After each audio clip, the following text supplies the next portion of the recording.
on mute, T. Wow, I knew I was gonna do that. Hey. Hey, y'all. Hey. Oh, episode 4. Y'all know 4 is my favorite number. Okay. Really? I didn't know that. Okay. That is my number. Like, God, the universe speaks to me through the number 4. And it's the number of divine femininity. So, all types of vibes tonight.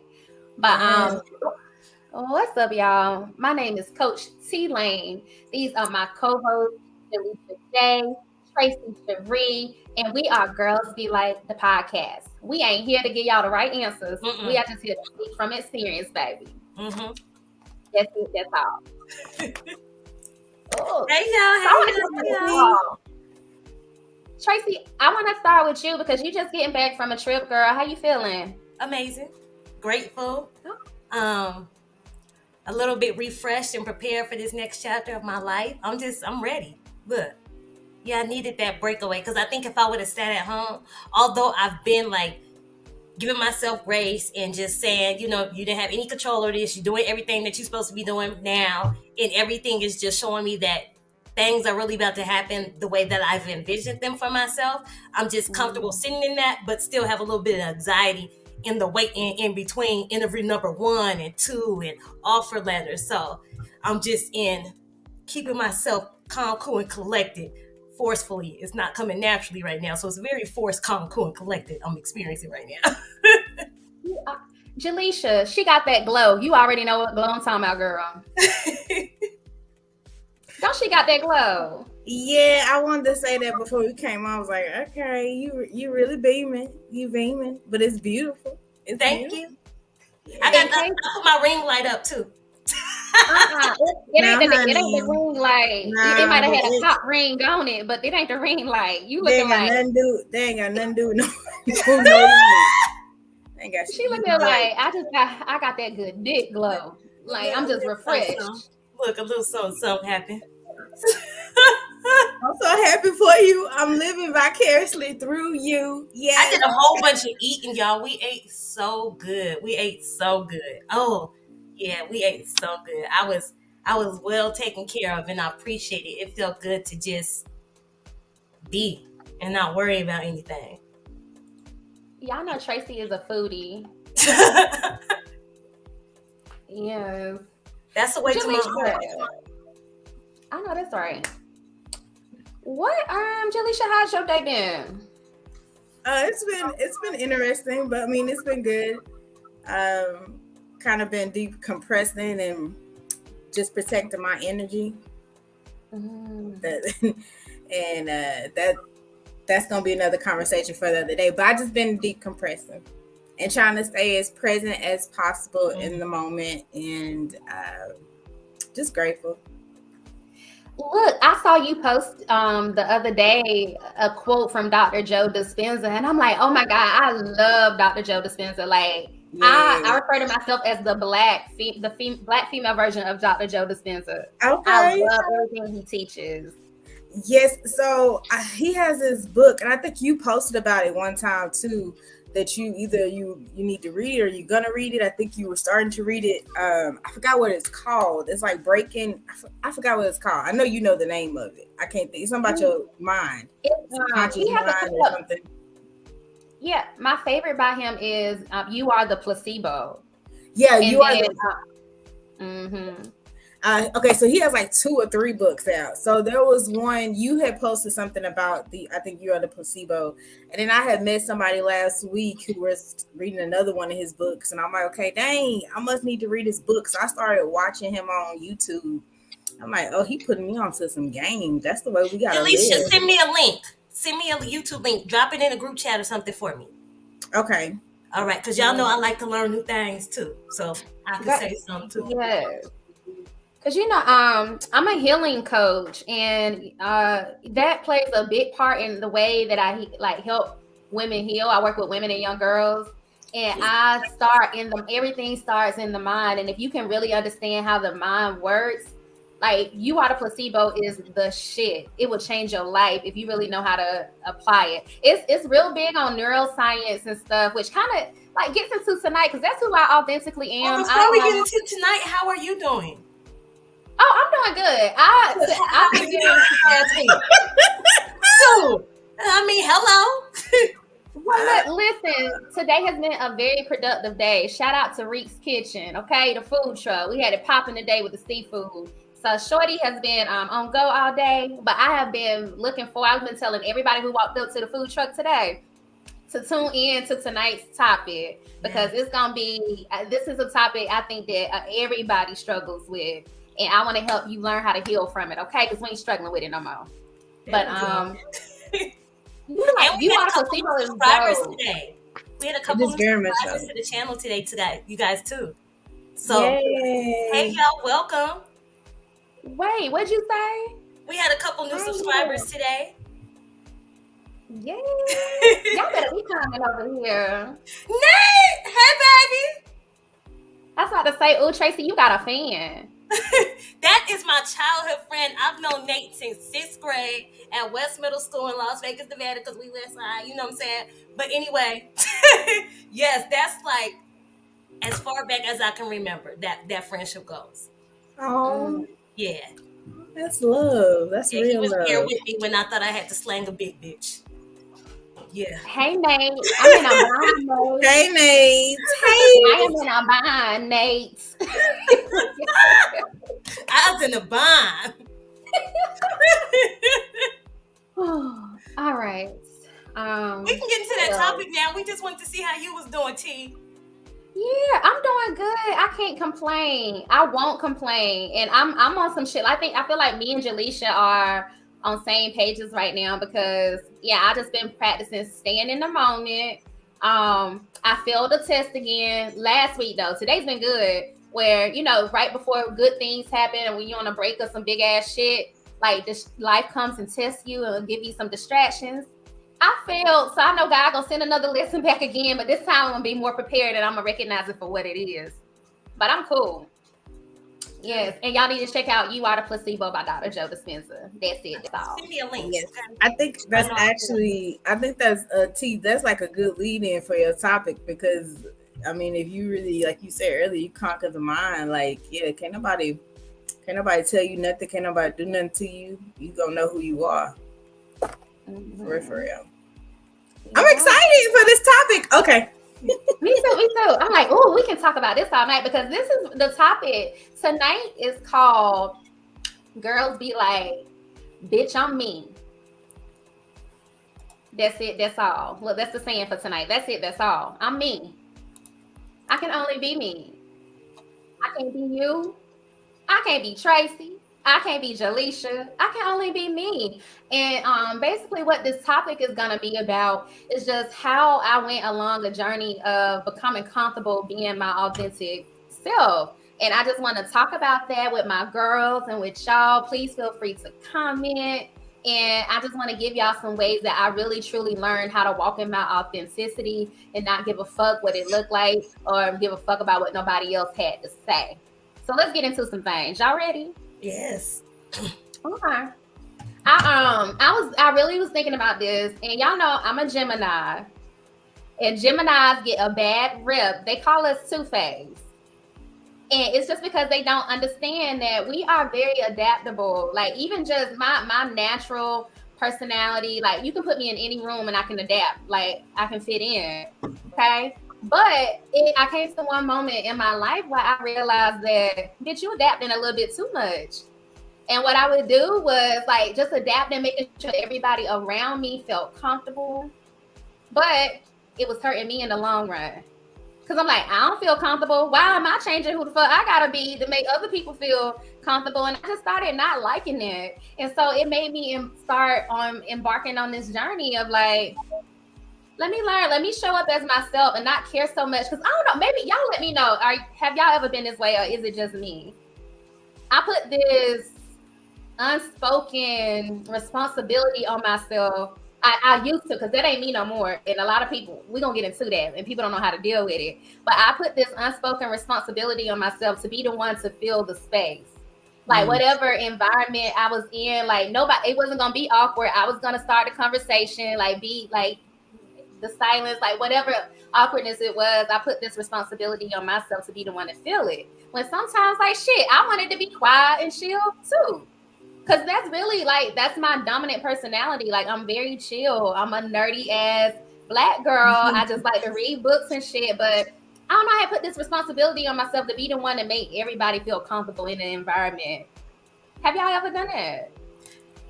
So let me ask you a question, a clarifying question. So for me, because I'm usually in corporate environments, right? You're in more social environments than I am.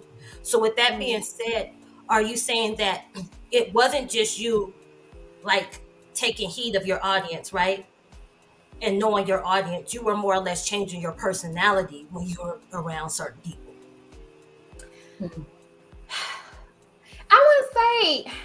I would say changing my personality, but I would say holding back certain parts of it. Okay. And like, let's say like if you were in a environment, maybe you have social anxiety or something, and you don't know how to spark up like just conversations when you're in an environment. But let's say we're at a bar or we're out at a like just something with a gathering with a group of friends or something. I would be the one to fill up that space so nobody else would feel awkward.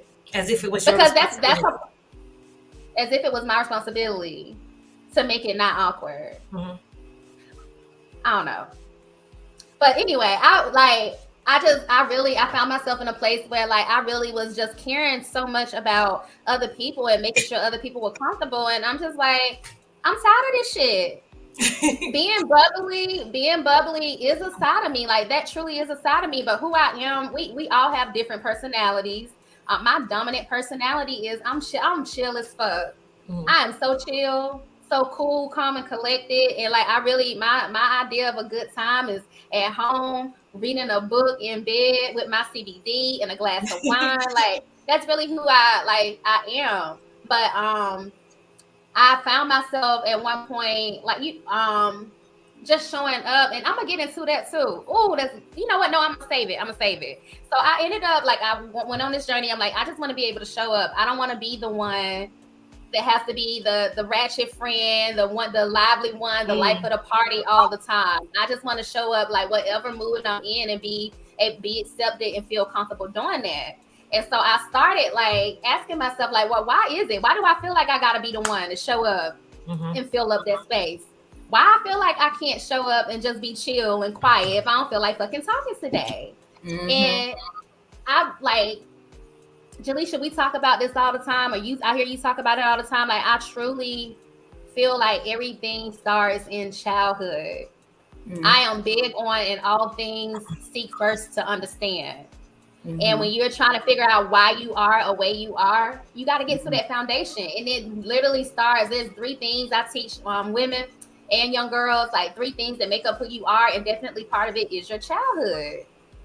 So I went traveling down memory lane, y'all. And I was like, what is it?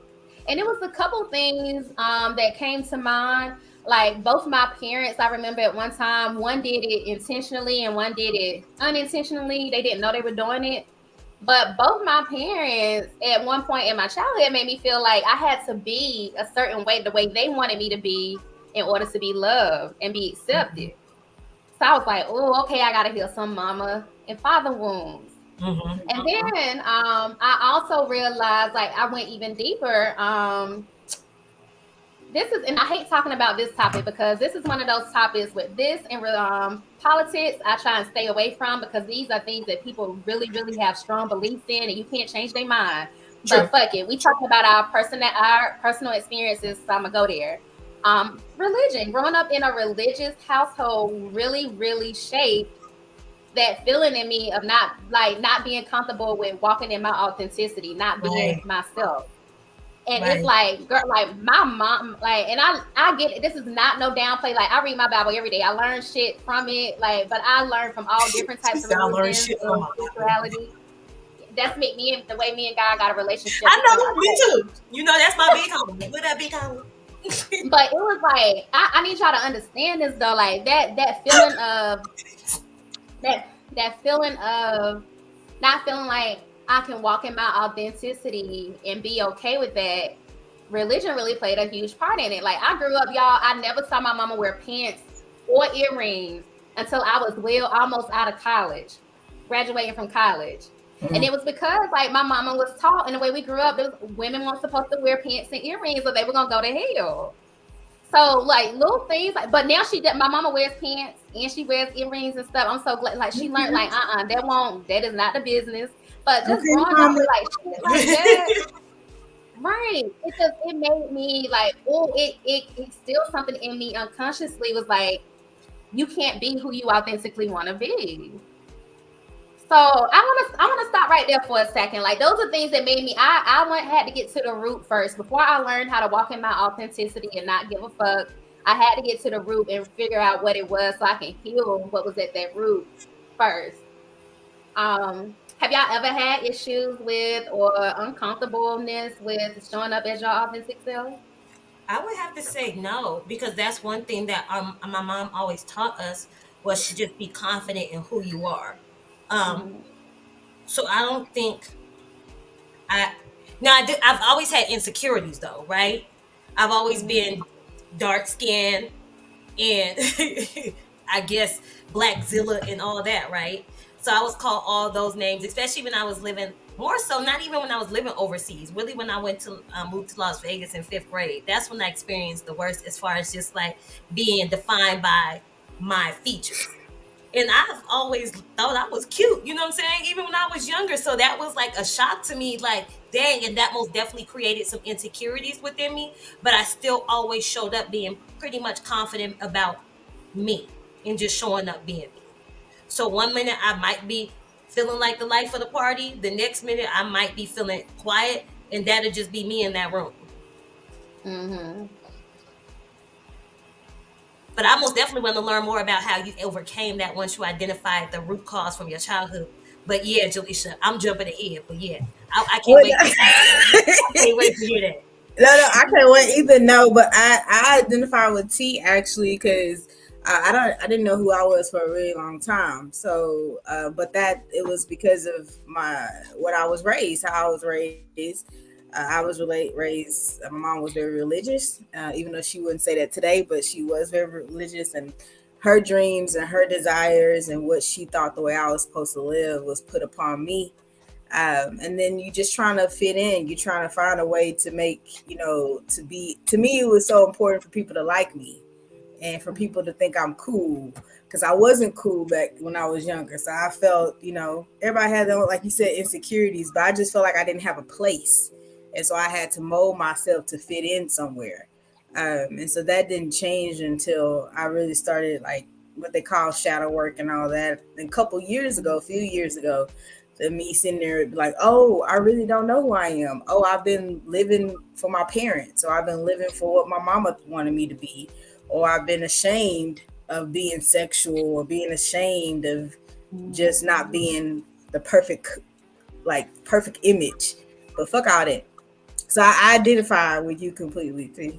Yeah. So, quick question, T, before you hop in, Jaleisha, just for those of us who are learning the new terms, right? Because Yeah. we all talked about Oh how, yeah. and we all talked about how when you guys mentioned shadow work, that's something that I do that I'm not aware of that I do. So, can you just explain to us what shadow working is? Yes, so I apologize. Yeah, so shadow work is pretty much doing the deep work of asking yourself hard questions, as far as trying to figure out what is the root cause of me being the way that I am. Your shadow is pretty much the ugly spots of you, the things that you are trying to hide from everybody else, or you not trying to face about yourself because you're ashamed of it.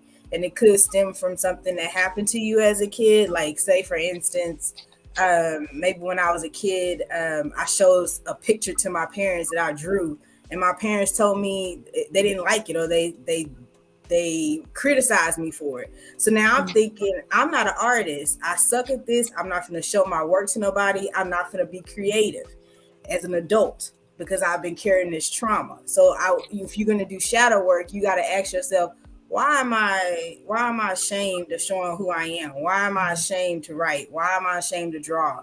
Where does this come from? And then, it's just really doing that deep work so you can start to love all of you.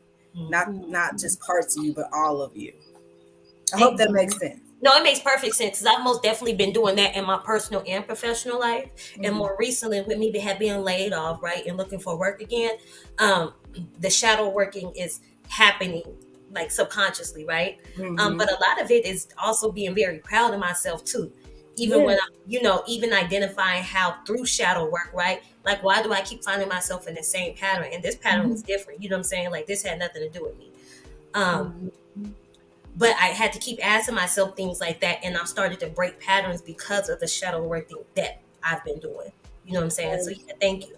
Yes. And that's definitely a sign that you've learned a lesson. Once the pattern stops, you've learned a lesson. And that's why, like, certain shit, I'm like, oh, yeah, I ain't learned my lesson. And I hate when I realize doing it was a lesson after the fact. But I'm like, okay, I'm gonna be prepared for it next time it comes around. But yeah, I love shadow work. I've grown to love my dark and my light. I don't even say things like, damn, somebody took me out of character anymore, because it's not out of character. It's a part of me. Like, that's my dark side. I'm a savage. Play with me if you want to. Play with me if you want to. We need both. We need both. Bitch, I'm a savage, okay? Okay. I'm chill as hell, but I am also like, I do, like, it's all different sides of me, right? And that's a big reason why Girls Be Like was created, to be able to show up with all those sides, to show up authentic. I got my bubbly side, I got my sweet loving side, I got my nerdy side, chill side, but I got that ratchet in me too. So it's not like taking out a character. It's no, you poked and brought out my darkness. So now you about to see that shit, okay? But no, like, when I really like looked into it, like when I did that shadow work and really got to the root, and I'm pretty sure like our listeners can relate to, a lot of people struggle with that thing is wanting to be accepted, wanting to be loved. And we're human, we all want to be loved, we want to be liked, we have a desire to be liked, but we got to be careful because it'll lead to people pleasing. I found myself at one point in that people pleasing phase. But no matter what it is, when you figure out the root of it, what it ultimately boils down to, you being afraid to show up as your authentic self boils down to a fear of criticism. Yep, that's what it ultimately is. I can most definitely relate to that. And so it's just a matter of, getting over that fear of criticism. And that is what I had to do. And I want to share that with y'all tonight.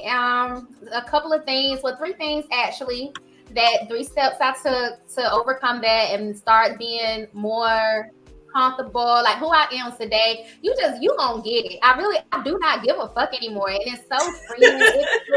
It feels so liberating. But let's get into it, because I was talking with a couple ladies today who walked up to the food truck and they was like, they really need help with it. And I know, because we want to be loved, we want to be liked, we want to be accepted. If somebody tells you differently, they lying. Like, we're human, we desire it. But you gotta be yourself. You don't change who you are. Just don't. It's good to be adaptable. Like what JC tell us, we gotta know how to move in a room full of vultures. You gotta know how to adapt. That's a part of power, okay? But you don't want to adapt so much that you lose yourself. So let me show you how you can show up as your authentic self and not give a fuck about shit. Y'all ready? Yes, tell us. All right. So my first thing that I did was I just started showing up as myself. I just started showing up. I used to do this thing where, like, I talk with my girls, with Tracy and Jaleisha, a lot about the fact that I go through mood swings. I can go through several different moods in one day. And it can be a lot sometimes, like, for people who really don't understand me. So I remember being in this place in my life where I would only show up when I was in that bubbly mood. That's the only time motherfuckers would see me. If I was in a mood of irritation, sadness, annoyance, or anything else, I would just stay in my bubble and not let anybody see that. So what I started doing was, okay, people who say they was close to me, y'all really fuck with me. I started first with my close circle. I'm like, I'm just gonna start showing up. If I don't feel bubbly and talkative today, I'm just gonna show up. I'm chill. I don't feel like talking. And when I first started doing it, people would think, oh, what's wrong with T? What's going on? I'm like, nothing's going on, but it was just the fact that that's the only way that I would show up. And I had to start showing up when all my moves. If you love me, you had to accept that about me. Like sometimes, like I'm just, that's not me, but it doesn't mean anything's wrong. Like I'm just, my dominant personality really is chill. So it took a little minute to get used to that. But what I did, I had to jump out there and just start showing up and like really not, it was scary. It was uncomfortable. I ended up like when you start showing up as your authentic self, y'all, just want to give you a warning, beware. You will start losing motherfuckers. Because it's going to be people who like the old you, the you who showed up, who accommodated them and did what they wanted you to do. But once you start being yourself, like I really did go through that. It was like a grieving process because I started losing people. I don't want to be the friend who, like, you get into some shit now, like, you want me to go and pop up at somebody's house with you. That ain't me no more. I don't want to be the friend who we turning up, we shit-faced drunk, and, like, you know, I don't want to be that friend no more. Like, my dominant personality is chill. So, y'all ain't getting bubbly all the time. You getting me, and I ended up losing some people in that process. That shit's real. I feel like that's just what happens. And it hurts though, but good for you. Yeah, most definitely good for you. I can relate to you losing friends because you're making different boundaries and stuff in your life. But as far as, you know, showing up as yourself, I'm just taking this all in and learning what somebody like yourself has experienced and what you can do to get over it. So I'm just taking it all in. No matter how scary it felt, no matter how uncomfortable it was, no matter what like might have been said, I just decided that I'm gonna show up. There's nothing wrong with me, and there's people in my life now, they've gotten used to that. They know, like, okay, that's T. But I had to take the initiative and take control of it and like just realize the part that I was playing in certain things. Like, I'm not showing up as the life of the party all the time anymore. Like, no, I'm not the clown. This ain't no fucking circus. I'm not entertainment. I want to be chill. I'm gonna be chill. And I just took whatever came with that, you know. And then the people who like stuck around through it, they understood that, yeah, like, see, I be in my different moods, but it doesn't change the character, who I am as a person.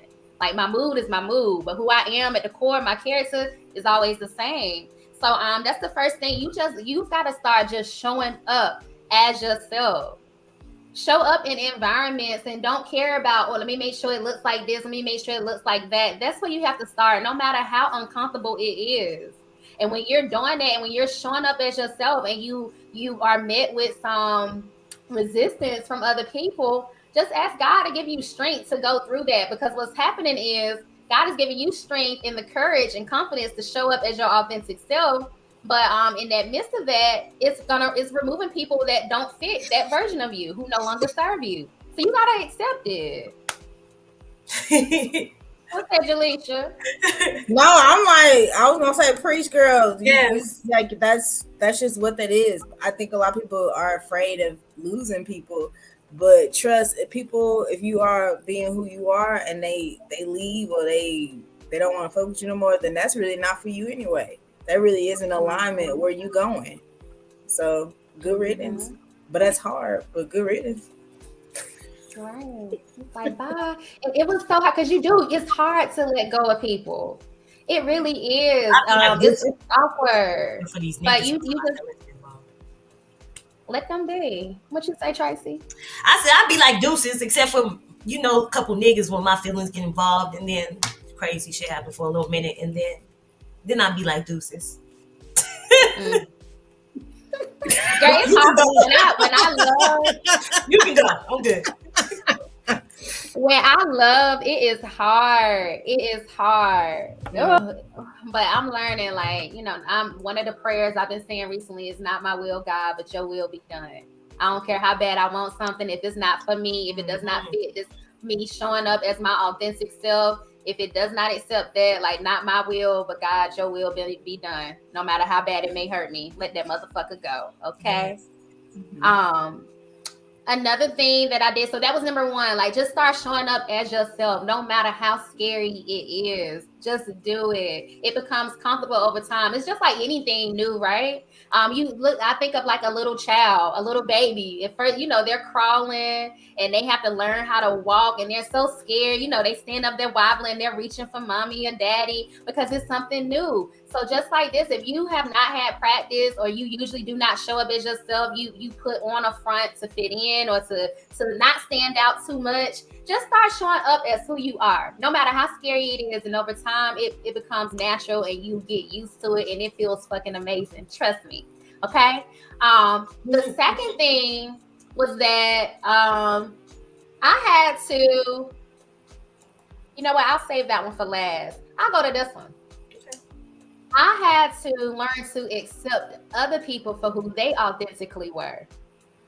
You gotta be, you have to be that which you desire to attract. If you want people to accept you for who you are authentically, you really gotta, there might be some shadow work you have to do. I realized again, like the root of me, and I think I am, like, my close people to me would tell me like, nah, T, you the most patient, accepting person I know. But like within me, I felt like I still needed some work, and like sometimes I would say things not even knowing I'm saying it. I'm like, oh, that's judgmental. And so I got to the root of that one. Like, why do I come off as judgmental sometimes? And I, like, to me, it stemmed back to growing up religious. Like religion is very, very judgmental. Like, it's so many things they judge you on, and they can't, like, So accepting people for who they are and where they are. Instead of going the religion route, do you mind sharing what you talked about with you and your husband, how you talked about him being corporate and you being a business owner? Oh yeah, that too. But religion, like, really play. And when I think like root of it, like even the situation with my husband, and I'll talk about that. It stems from the way I grew up. Like, it was very judgmental. Like, I have cousins and stuff, like, who are homosexual and stuff, and they couldn't be open with it because, like, how we grew up, like, that really played a part. When I think about my issues I've had with showing up as my authentic self, like, that really played a part in it. And that judging part. So we were talking the other day, y'all, me, Tracy, and Jaleisha, and just how I didn't even realize I was being judgmental with my husband. I thought that because I'm business minded, I'm very business minded. Like, my mind is, I don't want to work for nobody. Kind of almost looking down. Like, y'all remember B. Simone had a moment like that, like a little bit of ignorance. And so, like, I'm business minded. And so I don't want to be with no man that work 9 to 5 or something like that, right? Ain't that what she said? Yeah. So my husband is very he's a hard working man. Like, that's his pride and joy. He likes to go to work and bring home the bacon, and I love to eat the bacon. I love what he do. But I would have got to a point like, hey, you need to leave that job. You ain't working towards like getting your own business. Like, you want to work for these motherfuckers your whole life and all that. And he had to let me know that came off very condescending, because he's like, he doesn't see anything wrong with working. Like, that's what he enjoys doing. And so like, I had to just be mindful of my approach and my words and things that I say, because it was coming out very judgmental. And he checked me, and I got myself together. So you have to accept other people, who they are, what they enjoy doing, who they authentically are, if you want other people to accept you for the same. Sure. I can most definitely see where you've applied that, even with this journey with us, right? Mm-hmm. I can most definitely see where you've applied that, and was just like, you know what? I know that I was really thinking this and this and this for us, but I understand that may not be for y'all. So I can most definitely see how it plays out even with us too. So yeah. And I think we have that type of awareness at some point, right? Because some of us, no matter how free spirited you are, open-minded, because I feel I'm extremely open-minded, right? But I still had to check myself sometimes and be like, there is no should be. You know what I'm saying? Yeah. There is no should be. I read Go Suck a Lemon. That's when I was learning about emotional intelligence and things like that, right? And we get stuck in our mind with the should be. It should be this way. No, it shouldn't be that way. You feel like it should be that way. Anything can be what it is. Mm-hmm. You know. So I'm learning to be very mindful of my word. Like, I never wanted, because I'm a like what I like. That's a part of being who I authentically am. But I'm working on learning to just watch my words, so it never comes off as everybody needs to be this way. Because I used to be that bitch that was like, look, I'm on this now. Everybody need to be on it. And I'm learning though, but I like doing it. I told myself I have to be that which I desire to attract. I want people to accept me for who I am. So I got to make sure that I'm doing that. Be very conscious of doing it. And like with us, like this is a safe space for me. Like y'all are helping me to make sure I stay true to that. By accepting y'all, but at the same time, y'all make it easy because y'all accept me. Yeah. Thank you. Yes. Okay, so the third thing, so first thing was what was it? Just start showing up as your authentic self, no matter how uncomfortable it may feel. When you stop accommodating them, you've changed to them. Yeah, I had somebody mad at me right now because like I will not be the entertainment anymore if I don't fucking feel like talking. And sometimes you ever heard of a talking fast? I enjoy not talking much anymore. Like you sit, you listen, and you observe more when you be quiet a little bit. So somebody thought I was mad at them because I was quiet, and I wasn't mad. I was just in my zone, and that's because. But I said I did that because I always showed up and took up space, even when I did not feel like talking. I would be that one to make other people feel comfortable, and I'm not doing it no more. And now, I think I ain't mad. I'm good. But anyway, let it out, T. Shit. Right, like damn, like I'm just being, and I'm accepting what comes with it, what flows, what comes. Not my will, but God's will be done. First thing was show up as your authentic self, no matter how uncomfortable it is. Second thing is become that which you desire to attract. So we got to learn to accept other people for who they are. That's unconditional love in order for others to accept us for who we are. Third thing is intentionally place yourself in environments that embrace who you are authentically. Yes. I'm at a space in life now where I'm removing myself from every environment that makes me question who I am. And you should do it too. And it goes back to what Jaleisha was saying. You got to be comfortable with sometimes like shit is just for a season. It is what it is. And it ain't got to be no bad blood. You ain't got to down talk nobody or try and come up with a reason why. It's just like, no, you don't. One of my mentors, and I got to plug her for that. I got that from her. Like, do not put yourself in environments anymore that make you question who you are. For example, I'm a very expressive person. Not emotional, because you don't want to be being emotional can get you fucked up. People will pick at your emotions just because they know you emotional. You wear your heart on your sleeve. But I'm a very expressive person. If my feelings are hurt, or if I feel very happy about something, or if you made me feel love, like I want to express that. I love giving people their flowers while they are alive. Like I'm not one that like will hold back my feelings. I love expressing my feelings. That's a part of the divine feminine too. Like we are as women, we are emotional. God made that's a part of our power. Right? Mm-hmm. But I would not put myself into environments with people who say, there you go in your feelings again, and then you talking about something. I wouldn't put myself in environments like that. You're making me question who I am because now I feel bad for being that way. And that's really not a bad thing. So intentionally place yourself in environments where you feel embraced for being who you are. Yeah. Y'all got anything on that? You know me, if right now, because I'm in the job search phase, I'm just thinking about work. You know what I'm saying? Like that's what's resonating with me. Like, yeah, it's time for me to be in a room where they truly look at me and say, we appreciate her and we value her and she worth every penny she making more. You know what I'm saying? Like that's where I'm at in my life. And to have experienced like an interview where I said how much I want to make and they said, oh, you'll be pleasantly surprised. That felt great. You know what I'm saying? So yeah, I feel like I'm wanted there, you know, and I can most definitely attest to that. I can relate to that. Yeah. I agree. I can feel you as well, because I was just thinking like friends and business relationships and just partnerships. Even this right here, you want to be somewhere where you're seen and you feel accepted, and you don't have to do so much, or you don't have to dim yourself. Because I could think back, I used to always feel like I had to dim myself because people felt uncomfortable because of their own insecurities that they projected onto me. And so I've always had to like, well, I got to make sure they're okay. Well, no, if you need to be around people who say, I love you. I love, girl, do you. Boss up, shine your light, because I'm gonna shine mine too. And there's nothing wrong with that. We're gonna uplift each other. So I'm completely with that. Completely. Yes. Let's stay right there for a second, because that's a big one for me too, Jaleisha. When I say I'm no longer putting myself in environments where people make me question myself, because and that's one of the things I love about all three of us.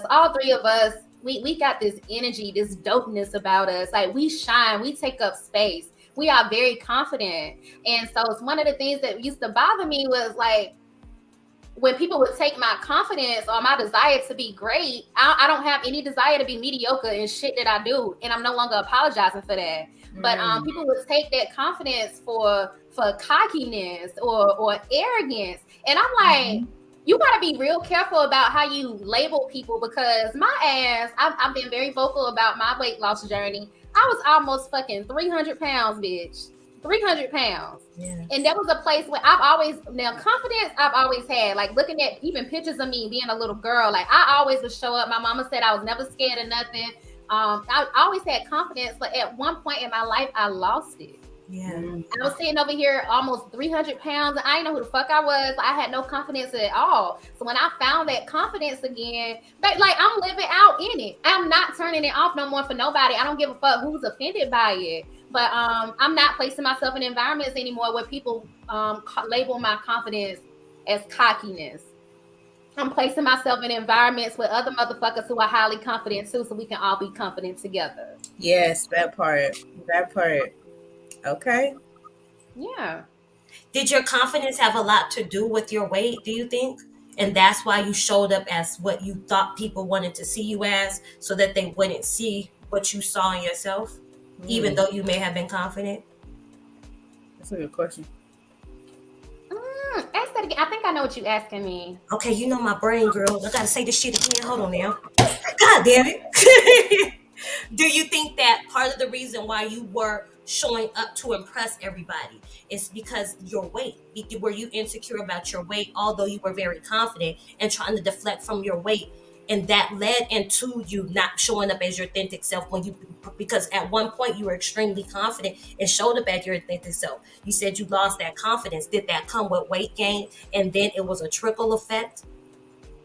Okay, so yeah, I've always been confident, always. But when I gained the weight, it hit at my confidence. However, the showing up, feeling like I had to people please, that's what we'll call it, people please. That's something that even when I was at my highest confidence had always been in me. And I know that stems from like shit in my childhood. I was unconsciously taught that I had to be what other people wanted me to be in order to be loved and be accepted. Right. But that ain't me no more. Hey. Okay? That is not me no more. Child, let's pick up on this. Like, I think that this can most definitely lead into another conversation. But we do have something else for everybody today. Oh, what's your tea? Yes. Yes. I can talk about authenticity all damn day. I hope y'all got that, all right? Because I know so many people are struggling with it. So, T, what are the three things you did again before we move on? Yes. So those three things to help you start walking as your authentic self is going to be number one. Just start, no matter how scary it is. Show up as your authentic self. Whoever don't like it, fuck them. Let them be gone, because they're creating new space for the people who will accept you. All right. The second thing is become that which you desire to attract. If you want people to accept you as your authentic self, start accepting people more. Pay attention to moments where you might be a little judgmental, and dead that. Get rid of it. And the third thing is intentionally place yourself in environments where you are embraced for being yourself. Get out of environments that make you question who you are. All right? Those are your three. Bitch on me. Bitch on me. Okay, so now that T has given us all her tips on how to be authentically ourselves, let's just jump into this T and see what's going on, this crazy stuff. So let's pop in. Okay, so it says one of my girlfriends is having issues with her boyfriend. She said it used to not be that way at all, but lately when her and her man are having sex, it's hard for him to be able to get up and even come. Oh, goodness. She wonders what she's doing wrong.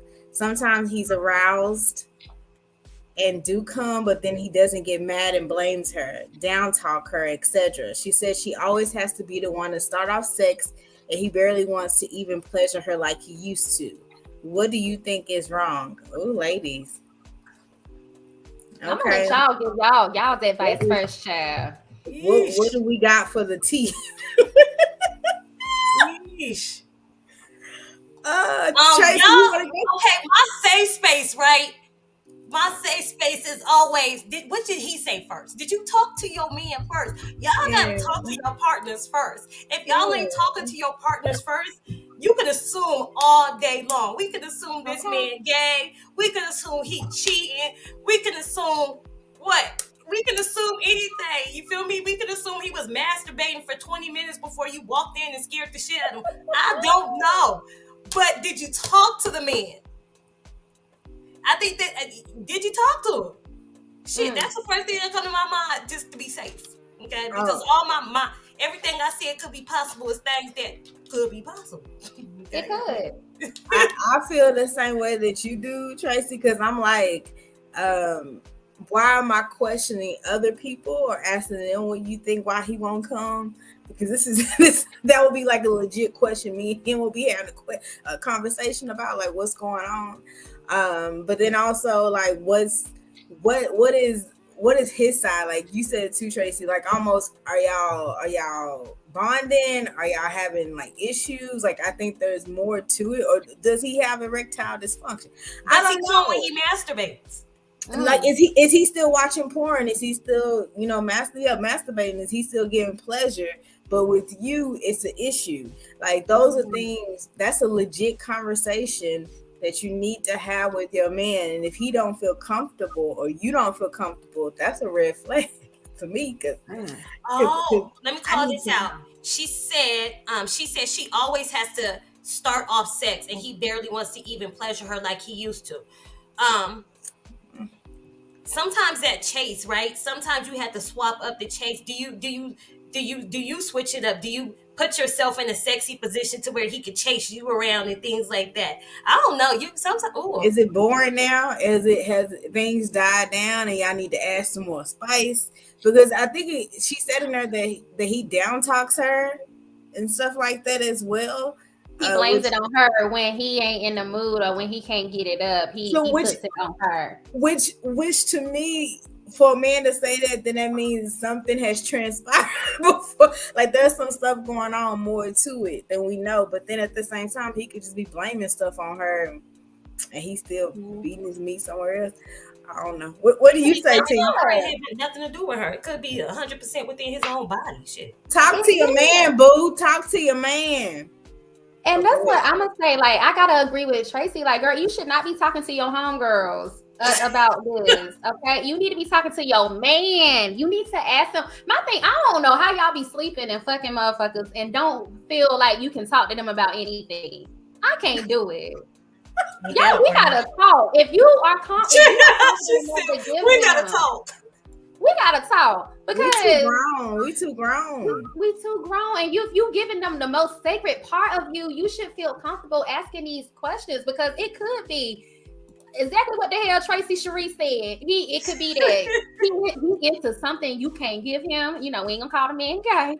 He could be into something you can't give him. It could be he's going through a disorder. It could be maybe, like y'all just had kids and he like something like kind of fell off a little bit. He ain't aroused. It could be so many things, but you gotta talk. If you fucking, you let that man put his dick in you and all that shit, open your mouth and let some words come out and ask him what is wrong, what is going on.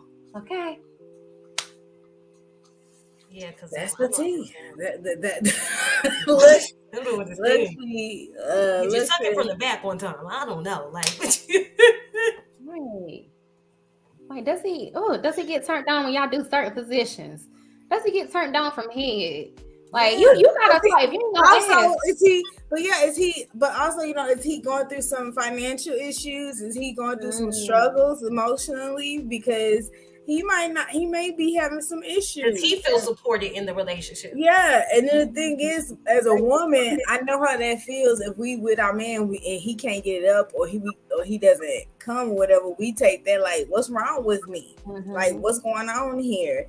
But y'all need to. Maybe it's more than what you even think. It has nothing to do with you. It could be some other stuff, and he blaming it, saying it's you, but it really ain't. So that's why conversation is necessary. Let's stay there too, because we want to make it very clear that it's not your fault. Yeah. It's not your fault. It is not you. That man needs, the same way we're telling you need to have a conversation with him, he need to open his mouth and have a damn conversation with you too, and let you know what's going on. Right? It's not your fault. It is not you. It is not you, but it definitely needs to be a conversation that's had. We might have a little set, one of our episodes, bring a couple on and get them advice or some shit. Y'all can't talk by yourself. We'll talk with you. Hell. Yeah, that's a great idea. Yes. Some of the happiest couples I ever seen, they openly communicate, and their sex life is amazing because they're honest. T and her, because they're honest. Like you willing. Like you people who are like, they afraid to talk to the man, or he afraid to say something to her. They are the most like. I can relate to that. Not being able to open up can most definitely change your sexual distraction or desire for somebody. It can most definitely allow you to shut down. Or pause to it. Yeah, or you don't even want to tell somebody what you like, what you don't like, what turns you on. If you really nasty and you ain't told this person how nasty you really is, like you really need more than what they doing. They need to come with some more. Yeah. Like that's being real. That's being real. Like, baby, I want you to put some hot sauce on my toes and suck them off, okay? I'll put some hot sauce on my toes and you can suck them off. I mean, I'll meet you halfway. We can do some toe sucking on some hot sauce. We can just have it with the hot sauce. I mean, we can put some hot sauce on some food while we. I'll put a hot sauce on the nipple for you, a butt cheek. I got you, baby. Why y'all pause on me like that though? What? Y'all paused after I said put some hot sauce on my toes. I mean, everybody got different fetishes and different needs. That ain't mine. But everybody got different. We're not here to judge. We're here to share our experiences. I did have my toes sucked the shit out of one time. Like 2-3 times in my life. That don't do nothing for me. Let me tell you. I ain't never had hot sauce on my toes, but having your toes sucked by you, like, it's like your toes have nerves connected. And the wetness of it is kind of sexy. Really? Your toes. Okay. Maybe he was sucking it wrong. No, he should be like, it should be very sensual and wet. I'll tell you that much. Nah, it wasn't. How the hell we end up on sucking toes? Because you said toes soaked with hot sauce, and I was thinking green Tabasco hot sauce because I love it, and I'll put it on my pinky toe for it. What's the damn topic for next week? Okay, so my topic, like I was saying in the beginning, my topic is I gotta protect my energy. Ooh. I gotta protect my energy, which kind of not like yours, but it's just more so like, what do I have to do to protect my energy, which is really putting boundaries up and standing true to the boundaries. So how do you do that? So yeah, protect my energy, because it's some stank energy going around. Stank. Funky ass motherfucker. Oh, girl, your energy is smelling today. What is it? Real funky. Smell like ass. It smell like cow manure. It smell like ass, cow manure, all that. Mine smells like lavender and savageness and a little garlic, because we talking about our own energy. Oh, my energy is rose and lilies and honey. Okay, honeydew, honeysuckle. Mine smells like cotton candy and rainbows and sunshine and sunflowers. And I think we all smell like a little bit of hotcakes in this bitch. Girl, I got mine on. Oh, I love that damn hotcakes. So shout out to Bedroom Candy one time. Come on, Bedroom Candy one time now. Yeah. So tune in next week. Jaleisha's gonna talk to us about her journey of how she protects her energy. I know y'all need some help with how to do that too. Definitely with setting boundaries and not feeling bad about them, okay? Because don't you set a boundary and go back on it. Jaleisha gonna teach you how to stand your ground. And you want to be a part of our What's Your Tea? If you got some tea you want us to give you advice on, you can email us at, is it GBL? What is it? GBLThePodcast at gmail.com. And it's on the screen below, and it's in the description box as well. So email us and let us know what's your tea. We gonna give you advice. If you want you and your boo to come on here and get some advice, come with that can be the tea. Okay, y'all can come. And like always, we are looking to align with sponsors. So if you have a business and you feel like it fits what we stand for, which we stand for showing up as your authentic self, and we teach from our personal experiences about healing, love, relationships, and sex. So if you feel your business aligns with us, reach out to us for sponsorship packages, or if you want to just get a shout out on the show, reach out to us for information about that as well. Anything before we go, ladies? And don't forget about that money, baby. Check out our Cash App at GBLThePodcast. Feel free to make any donations or anything like that. We would greatly appreciate it, along with any type of sponsorships, you guys. And we do appreciate those who have been live with us tonight and all that good stuff. Go ahead, T. Yay, thank you. Yes. So yes, I am Coach T Lane. These are my co-hosts, Jaleisha J, Tracy Cherie, and we are Girls Be Like the podcast. We ain't here to get nobody the right answers. I don't put that role model status on us. We just here to speak from our personal experiences, baby. Till next time.